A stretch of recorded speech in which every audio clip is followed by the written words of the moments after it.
This is CounselCast, part of the Legal Talk Network, and I'm your host, Karin Conroy. When you face a complex case outside your expertise, you bring in a co-counsel for next-level results. When you want to engage, expand, and elevate your firm, you bring in a marketing co-counsel. In this podcast, I bring in marketing experts who each answer one big question to help your firm achieve more. Here's today's guest. Hi, everybody. I'm Winnie Sun, and you might know me as managing partner of Sun Group Wealth Partners, but I'm also the host of Level Up, a television show on NASDAQ, Amazon Fire, Roku, and the CW San Francisco, longtime Forbes contributor and CNBC FA Council member, award-winning financial advisor, and one of the most followed financial advisors on social media today. Winnie, thank you so much for being here. This is a great conversation. First of all, we're local to each other, so this is going to be kind of fun to be in the same time zone. But also, I feel like this is a topic that not a lot of lawyers really feel super secure about. And so I really want to cover some of these great tips that I know that you are so well known for, all of these great tips and advice. So this is going to be a great episode because, like you said, you are the most trusted financial advisor on social media, pretty much, out there. And you have this amazing tweet chat that you have out there that has a great following. And so today, the big question that we're going to talk about is, how do the mentally strong manage their money? So what kind of tips do you typically start with for people when they're feeling like, okay, I'm a smart person, I, went to law school, or, whatever the case might be in each case, but where do they really start with managing their money and thinking about it in really kind of smart ways? So, Karin, I love this question because I do think that, so many of us, we're so busy with our lives. We've done so much. I mean, you've gone to law school, you passed the bar. You're absolutely part of that 1%. So in so many aspects of your life, you're definitely an overachiever.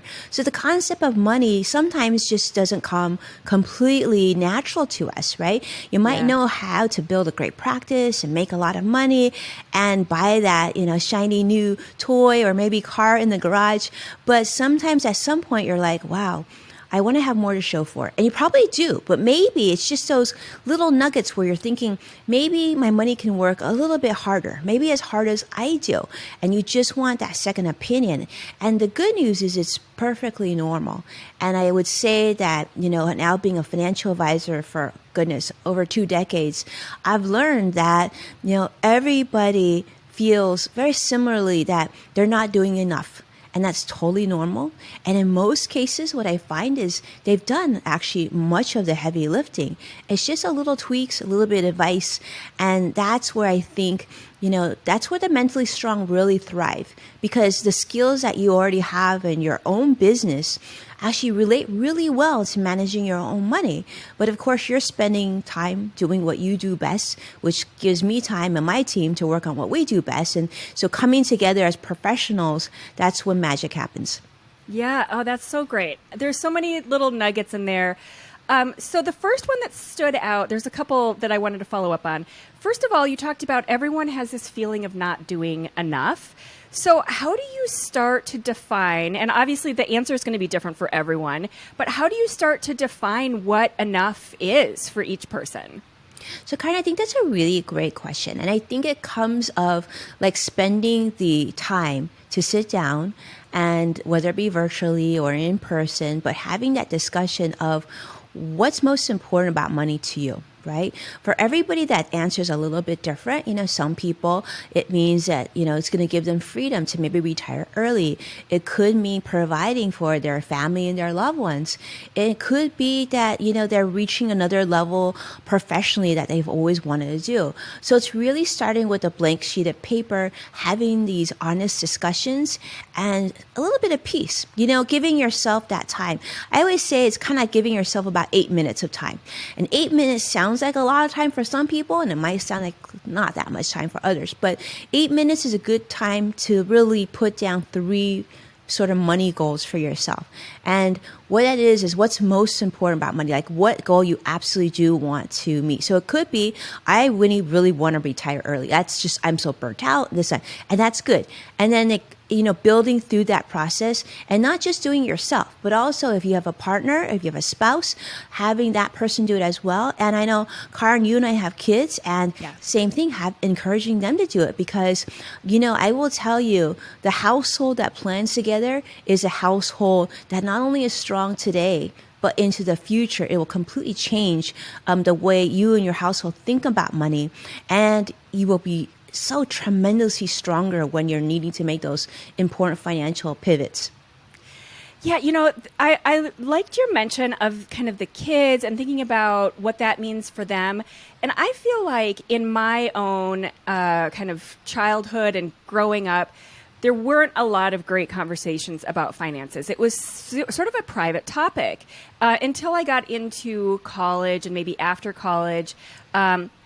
So I'm wondering what kind of conversations, how you do that differently yourself, but also how we can kind of make up for that for those of us who didn't grow up feeling comfortable having these conversations. Yeah, it's interesting, Karen. I mean, most of us didn't really talk a lot about finances growing up. And I've seen that to be consistent with pretty much everybody I talk about. And of course, there's some families, certainly, they have some good financial habits, maybe talked a little bit about money, but probably nowhere to the degree that our kids learn math and reading and everything else, right? So, actually LinkedIn in partnership with Microsoft, they approached me not that long ago to create a course and we put together a course called How to Talk to Your Kids About Money, right? How to teach your kids about money. Yeah, and it was like basically all the things that I've done with my own kids as a financial advisor, as a mom. I think, I was sort of uniquely positioned to do that really well. But I would say, one thing we got to get comfortable is talking about money. Now, and I don't mean talking about spending.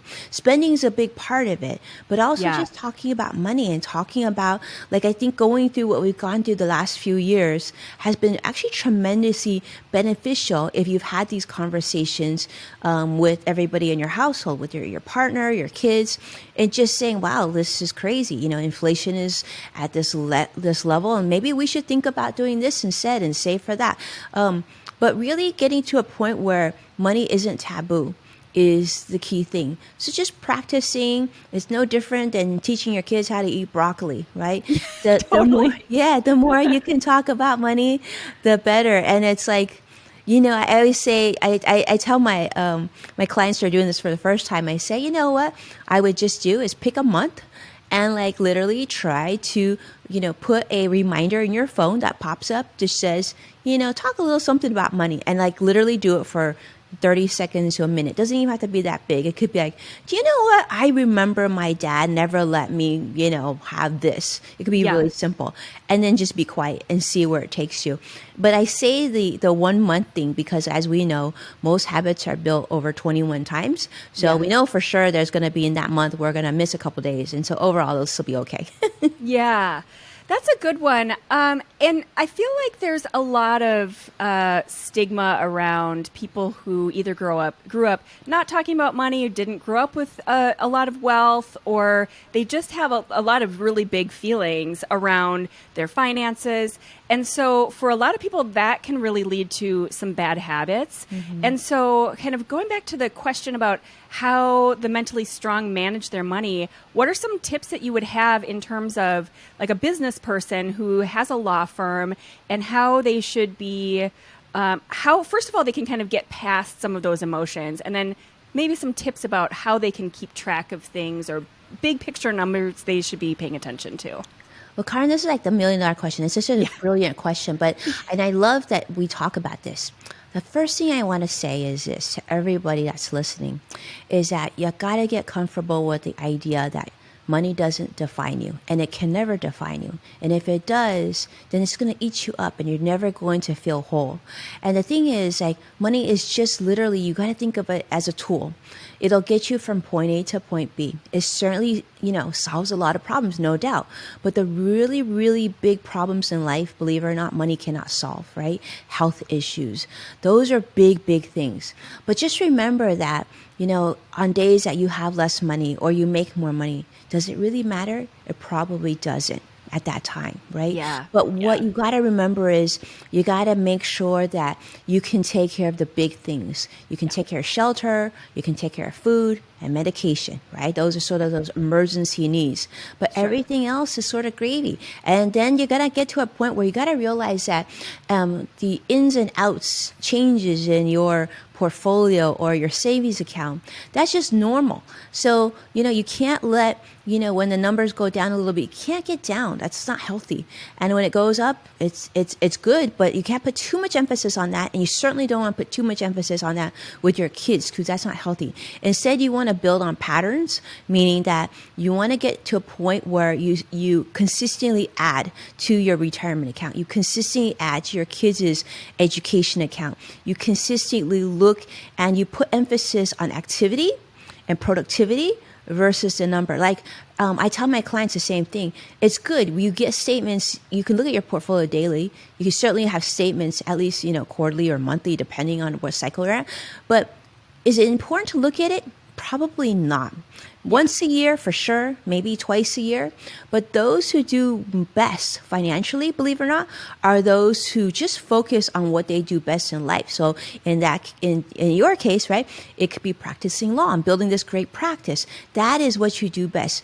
The clients that I have, I look back at the clients that literally, that people would say, wow, I can't believe they earn so much, and how they grew their portfolios to such humongous amounts, right? That have that financial independence and freedom. Believe it or not, they were just too busy working on what they did best, and they let us run the money and take care of things for them. And that's truly, I think, what we want to do. You want to set things up so things happen for you automatically. You have money going into your accounts automatically. You pay off your credit cards in full automatically. And then that way you have less stress, right? Yeah. And then people are working hard that you can trust for you. And then you just focus on investing in yourself. And most importantly, remember that, like, I always say one of the best things that I've always told my kids about is, some people collect Pokemon cards, some people collect stamps, whatever they collect. I said in our household, we collect money. And that's what we do. We literally collect money. We don't overspend. We don't need to have all the biggest toys, and we don't need to have everything else. But if you collect money, then that's key, because what you want to do is get yourself in a position where you have financial freedom. And financial freedom means that if bad things happen to you, right, the unexpected happens to you, you have the capability to use money that you saved previously, and you're not completely dependent on what you bring into the future. That's truly financial freedom, where, like, I could have comfortably be retired over a decade ago. Yeah. And I love to work. I choose to work, and I love the relationships I have. But that gives me a lot of peace. So I'm not really stressed out about what I need to bring in to sustain the household. Yeah, and that's just cover the bills. Exactly. Yeah. That's what you need to do.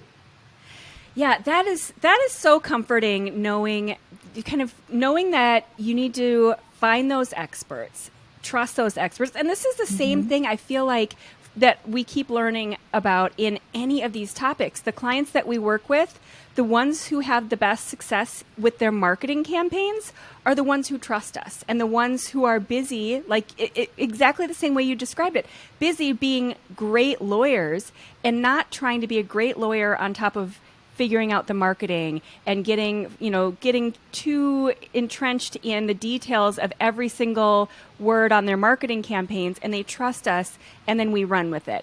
And the same thing for your finances. So are there things that you've seen, especially a lot of the people that we talk to and are listening run their law firms more like a small business. So are there things that you've seen small businesses not pay attention to? So, if they're checking in, say quarterly or semi-annually, some red flags that they're missing, that they should be noticing and paying attention to when they do check in and look at the numbers. Absolutely, Karen. I mean, before I was in the financial industry, I was in the television audience production. I owned a television audience production company. And even now, I own multiple businesses. And I think as small business owners, our focus is, of course, on our business, our practice, our clients, and marketing and all the things. And sometimes we forget that at some point we need to make sure that we're a big piece of that priority. Now, I don't mean getting yourself the fanciest car or the best outfit, but what I really mean is having money put aside for you. Because when you work at a large company, the nice thing is you have benefits, you have your 401k and whatnot. But when you're self-employed, your income is higher, but it also means you need to spend that time so you can DIY yourself, right? So you want to make sure you have a great relationship with your accountant, a great relationship with your financial advisor and your team there so that there's trust. And the other thing is I would say is, so often we just keep leaving all our money in our business bank account. That's actually not the thing you want to do. You want to make sure, because each year the government gives you an allowance to sock away some money for your own personal retirement and your company's retirement plan. And there's a maximum that you're able to contribute each year. There's also like the advantage of a pension if you're self-employed. But if you forget or you just don't do these activities, you're really leaving a lot of money on the table. There's so many advantageous ways to invest smartly on a tax-deferred or even on a tax-deferred growing to be tax-free basis that so often I'll meet with a self-employed business owner, right? And it's not even that small business. They could have 100 employees. They could have 10 employees. They could have 2. It doesn't really matter the size, but the key is to start and make sure you set these goals and you contribute each and every year. So many times they'll say, oh, Winnie, if only I had met you 10 years ago or 12 years ago, I could have done this all along. Nobody told me. And I said, that's because you do what you do. We do what we do. Yeah. Yeah. And that the idea of exponential growth that compounds, it always comes back to everyone talking about their retirement plan and looking at what happens if you start today versus what happens if you put it off for a few years, and you can almost never get that difference back. And so when I used to work in corporate and then I went out on my own, there was a lot of these kind of pieces of that puzzle that I was trying to kind of put back in place from the small business side of it. So for me, the things you're describing were like, okay, I had a 401k over at, my corporate job. So what's the equivalent? And I had to do all that research and figure out, okay, what am I going to do? So, and at the time, it's funny that you mentioned having a really trusting relationship with your accountant, because we had a person who was doing our books that was so grumpy that we were a little afraid of her. And so every year when it came time to do taxes, I did the least amount to have the least interaction with her that's possible. And there would be a list of questions that I would have asked if she was a different person. But that's really important. And you never know what number one money you're leaving on the table, or what risk you're putting yourselves in by not having these, boxes checked. So I feel like that's so important. Have that great relationship with your person doing all your books, but also know all these questions and have yourself set up in a way that you might have had if you had that corporate umbrella that you were working under. For us, that means having a SEP account or, whatever that might mean for different businesses. But make sure you're setting up those retirement accounts for yourself as well. Yeah, absolutely. And Karen, I agree with you 100%. I mean, when I look back of all the years I've been doing this as a financial advisor, started at Smith Barney, and one of the things I will say is my longtime business mentor is my longtime CPA. I mean, I've been with them since I was in my early 20s, right? When I had no money at the time. But he has been he and his entire team have been so instrumental whenever I had any question, like when I had my first kid, should I get a minivan? Should I get an SUV? And he would say, you should get this because of your taxes. This would benefit you. This is how much you could deduct. I mean, it was like all these questions. You have to have someone that you can go to that can ask questions. And it's important also, I should mention that it's really good, an idea to have your financial advisor and your accountant to always be different people, because we have different goals for you. My job and my goal is to help you build as big wealth as I can for you long term. I want you to have as much money as you can have long term. The accountant's job each year is to minimize your taxes that you pay each and every year. So we're not always going to have the same answer for you, but that's actually really good, because then you can take these two pieces of knowledge and make the decision that you feel most comfortable for you too. So yeah, I love it. I love this. I'm so glad we're having this conversation because time and time again, people feel really overwhelmed, and yet, it's if you find the right person, it's a person where you can ask the smallest of questions, but those small questions are so pivotal. Like, for example, I'll give you one super quick example, okay? Because I know you're all really busy, but here's the thing. So my oldest has just turned 13, this year. It's a big deal. So as a typical parent, you'd be like, oh yeah, now he's into the teen years, it's like a big deal. But as a financial advisor, I'm like, okay, that's interesting. Okay, so now he's 13, so I'm going to get him his second authorized user credit card. I'm also going to start giving him jobs so that he can work. And then once he works, I'm going to make sure that money goes into a Roth IRA and all these things so that we can build multi-generational wealth. So as a financial advisor, I actually coach my clients on this because they're so busy. They're not going to think about these things. Like my 8-year-old, he has credit cards too. And these are things that you might say, well, why does he need a credit card? Of course, he doesn't need a credit card, but he does need to start to build credit. And he needs to learn why how is to that? use Because this. I'm sorry to interrupt, but I think I know the answer to this, and I've talked to other people about this, and my kids are a little bit younger than yours.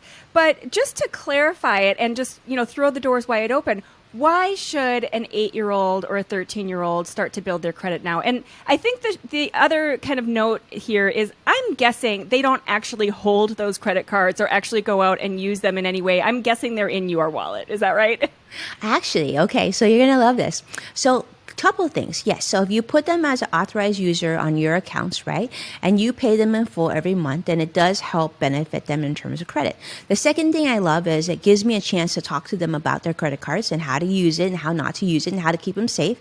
And yes, they have actually used them. And how they use them is kids, especially, our kids nowadays, they do a lot of like after school classes, like out school classes, maybe like my kids go to tennis too. And so they will use their cards to pay for their stuff. Okay. Oh, nice. So they understand that the costs of things that they get to enjoy and they get to make financial decisions, and we talk about them, and they also learn about keeping your cards safe, right, and not getting those taken advantage of, and most importantly, now they're not afraid of how to handle credit cards at such a young age. Yeah, let's that's be cool. honest. How much do you and your family use cash? In my family, it's almost like zilch. Yeah, exactly. It's like less than 1%. I mean, it's just random, only when it's absolutely necessary. I just don't even like carrying it around. I don't think anybody does. Nobody but that's does. a really great point. And I think it's just these little things that there's so many things to think about in any business. And it's not that you're not smart. It's not that you're not thinking about these things. It's just that there's so many details. Mm-hmm. And I really liked the example you had earlier about the different goals between the accountant and the financial advisor. And so setting out all of those goals and realizing that some may overlap and some may be in conflict of each other. And so then as you go through your decisions, you have to figure out which takes priority. Right. And you really have to have both.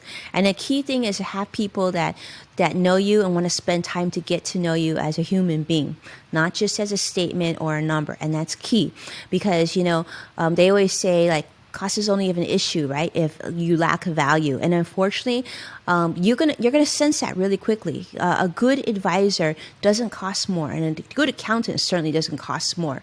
But to have one, they will make big life changes for you.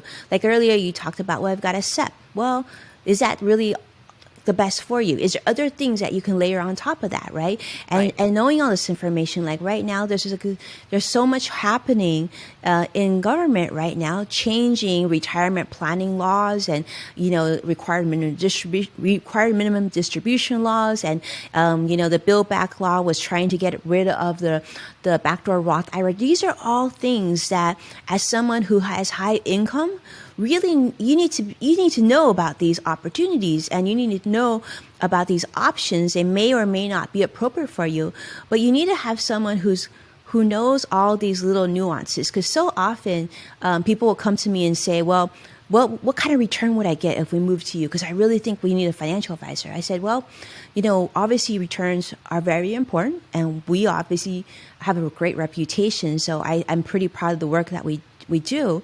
But I think, there's a lot of magic in the planning aspect of it, right? So if I can shelter this much more money that you have just sitting in your checking account or that's coming in on a tax sheltered basis and teach you all these strategies, and that could save you maybe 20, 30, 40% right from the get-go, there's some significant value. You don't need to be nickel diming. We're talking 0.5% to 1%. Those things aren't as important if over 10, 20 years, you're saving significantly more in taxes every year.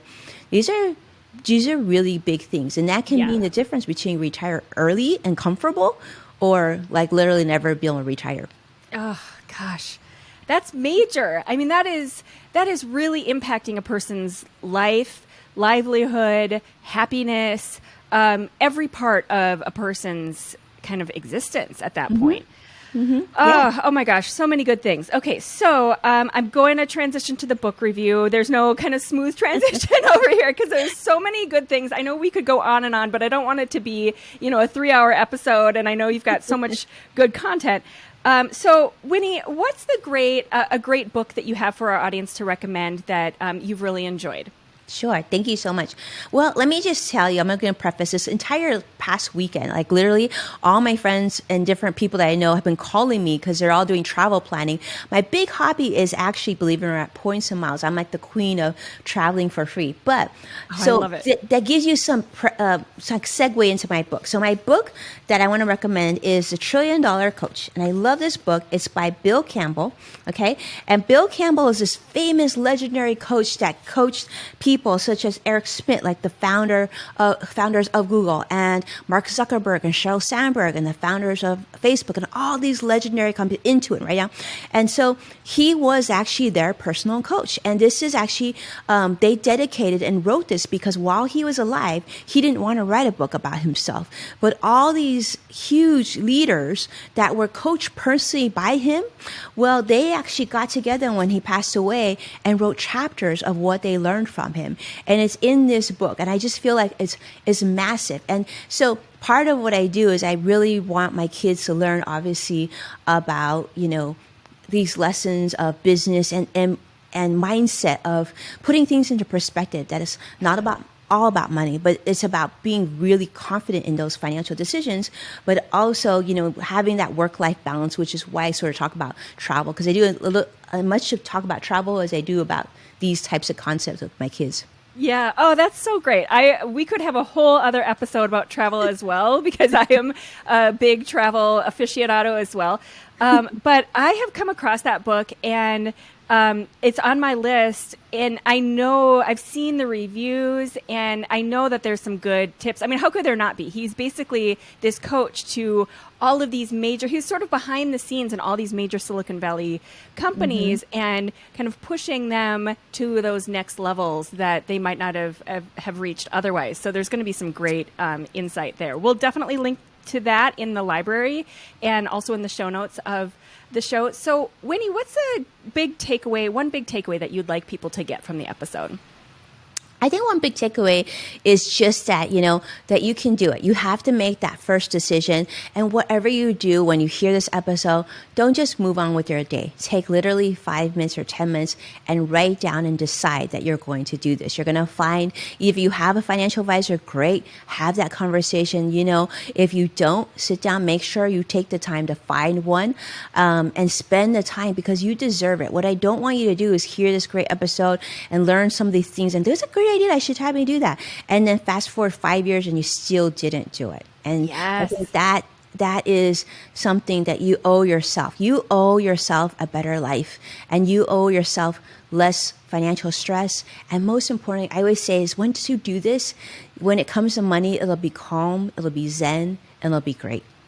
That's exactly what I was just picturing. Like, kind of take the burden of all of those questions off your shoulders and find the right person who you can just kind of go to and have that resource to ask and answer all those questions and get all of that information and feel confident going forward in all the choices that you're making.